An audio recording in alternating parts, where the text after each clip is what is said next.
Olá, eu sou Vanessa Iores e começa agora o Ideias em Tese. Um programa pensado para discutir a importância da pesquisa acadêmica com doutores formados pela Unicinos. O entrevistado de hoje é Marlon Pestana, que apresentou a tese de doutorado no programa de pós-graduação em História da Universidade. Olá, Marlon, seja bem-vindo ao nosso programa, tudo bem? Obrigado, Vanessa. Marlon, bom, a sua tese recebeu o seguinte título: Povoadores do Rio Jauru, Arqueologia pré-colonial e fronteira no povoamento no extremo oeste brasileiro. Marlon, então por que você decidiu fazer essa pesquisa?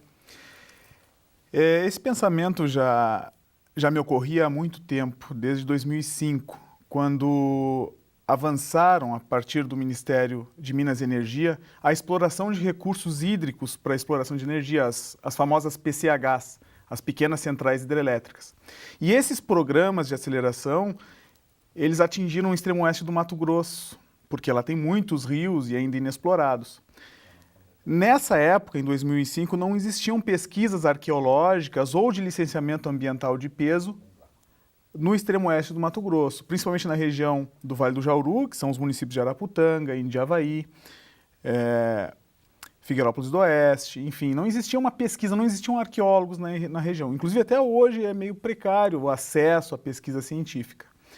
Então, nós escolhemos, selecionamos o Vale do Rio Jauru, o Médio Vale do Rio Jauru, para fazer essas intervenções arqueológicas. E isso surgiu da necessidade de explorar o extremo oeste brasileiro, essa região limítrofe entre a Bolívia e o Brasil, para verificar se essas culturas indígenas pré-coloniais tinham um contrato entre si, porque, veja bem, ali é uma fronteira da bacia pantaneira, do Pantanal e do Cerrado brasileiro.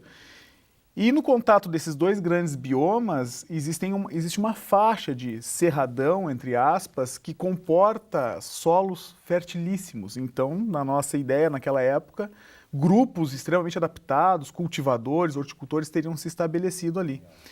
E a partir daí fomos construindo as hipóteses, as ideias, as intervenções, as viagens, as expedições, os contatos com a própria cultura da região.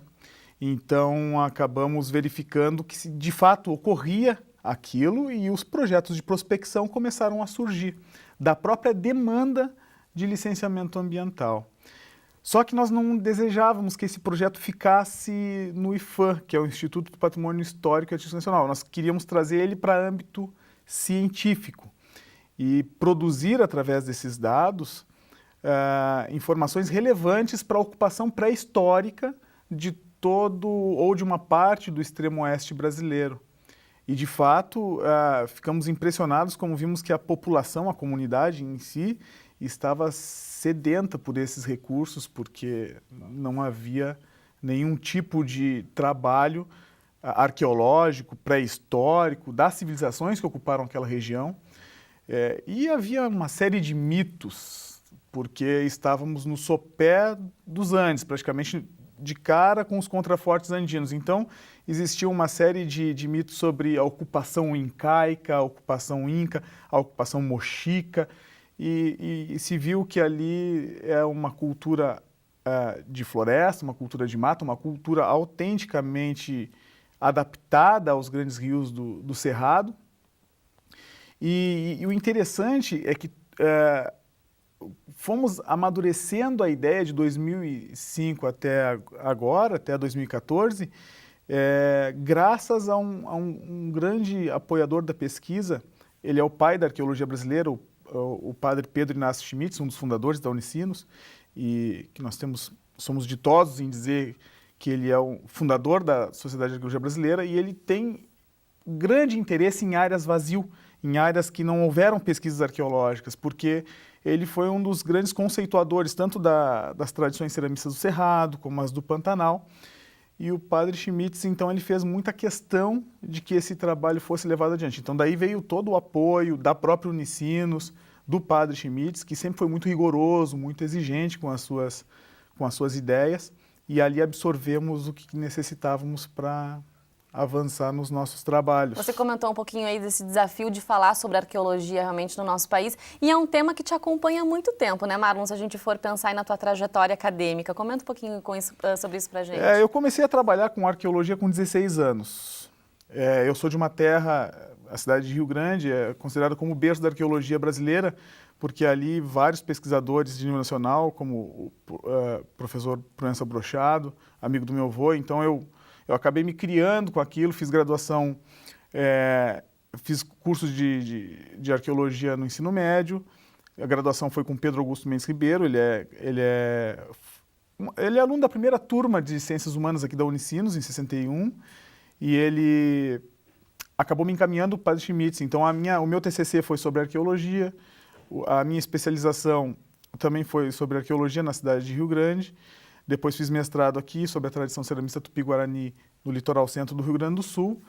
E o doutorado... E aí partiu para a tese, então, para realmente poder comparar até o que você tinha trabalhado na dissertação. Porque essa mobilidade humana me interessa muito. O comportamento humano frente ao ambiente, as necessidades que eles possuem e as necessidades do ambiente, me fizeram ter muitas reflexões a respeito da sociedade humana, do passado, para que a gente pudesse se questionar o que estamos fazendo com os nossos rios hoje. Então, essas sociedades humanas sempre forneceram respostas conscientes, sustentáveis e próprias de grupos que se adaptam muito bem à ecologia. Nós, ao contrário, a nossa civilização ocidental pós-moderna é que seria a predadora, a extrema insustentável. Ela apresenta uma insustentabilidade no ambiente gigantesca. E essas culturas nos dão uma lição de como entrar em harmonia com o ambiente, em como preservá-lo, e, enfim. Então é um mundo fantástico de evidência científica que mostra, através da pesquisa rígida e sistemática, de que nós podemos ser melhores com relação ao ambiente, com relação ao nosso habitat. Então eu sempre fui apaixonado por arqueologia e nunca trabalhei com outra coisa a não ser estudo dessas populações. Você comentou um pouco aí sobre essa questão da dificuldade, até que tem espaços que nunca tiveram esse estudo realmente realizado. Como é que é esse contexto no país hoje, em termos de pesquisadores, para esse tema? Hoje são muitos os arqueólogos. Quando eu comecei, de fato, eram 318 sócios da Sociedade de Arqueologia Brasileira, mas hoje tem mais de 3.000 associados, efetivamente, tem mais de 10.000 colaboradores, então a sociedade cresceu muito. Mas ainda existem spots, ainda existem lugares no Brasil onde o profissional não vai. Seja porque nesses lugares não tem a intervenção de licenciamento ambiental por causa de uma lei, seja porque esses lugares não têm acesso realmente, ou seja porque não existe interesse da sociedade científica em averiguar esses lugares, por serem banhados, muito charcosos, enfim. E eu já prévio desses preconceitos epistemológicos, eu já consciente disso, eu já vi, olha, essa é uma área que vai ser pouco pesquisada, é uma borda de Pantanal, não é o Pantanal que chama a atenção de todo mundo, não é a Amazônia que também chama a atenção de todo mundo, também não é o Cerrado, então é uma zona limítrofe, uma zona de fronteira. E essa zona de fronteira, ela é sempre muito rica em conflito social, em conflito cultural, tanto histórico quanto pré-colonial, e foi aí que nos chamou a atenção. E a nossa linha de pesquisa aqui no PPGH, populações indígenas, ela foi muito receptiva para esse processo porque é a nível mundial e a nível principalmente da América Latina. Tá certo, então, Marlon. Bom, Ideias em Tese faz agora um rápido intervalo. Nós já voltamos.